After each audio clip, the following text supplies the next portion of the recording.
बच्चों, कैसे हैं आप सब? आशा करती हूँ आप सब अच्छे होंगे, स्वस्थ होंगे। स्वागत है आपका इस कक्षा में। आइए आज हम पढ़ते हैं हिंदी का अध्याय 8, चुहिया का विवाह। प्राचीन समय की बात है, एक ऋषि वृक्ष के नीचे बैठकर तपस्या कर रहे थे। इतने में एक चुहिया वृक्ष से उनकी गोद में आ गिरी।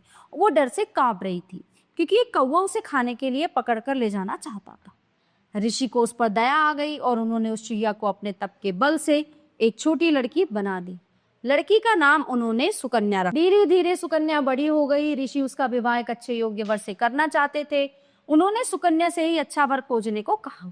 तो सुकन्या बोली, पिताजी मैं सबसे बलवान व्यक्ति से विवाह करना चाहती हूँ। तो ऋषि कहते हैं, तब तो तुम सूर्य से ही विवाह करो क्योंकि उससे बलवान और कोई है नहीं।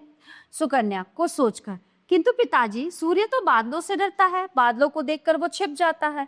तो ऋषि कहते हैं, तो बादल से विवाह कर लो। फिर सुकन्या कहती है, नहीं पिताजी, बादल भी पवन से डर जाता है। पवन में इतनी शक्ति है कि वो बादलों को भी उड़ा देती है।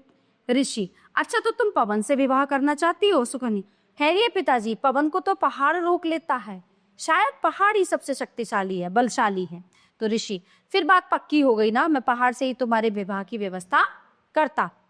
सुकन्या प्रसन्न होकर, मिल गया, इस बार मुझे योग्य वर मिल गया। तो ऋषि कहते हैं हैरान होकर, क्या कहा? क्या पहाड़ भी तुम्हें पसंद नहीं आया?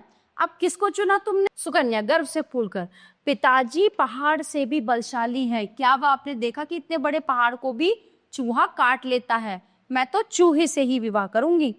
तो ऋषि कहते हैं, तुम ठीक कहती हो, चूहिया को चूहे के अतिरिक्त और पसंद भी क्या हो सकता है।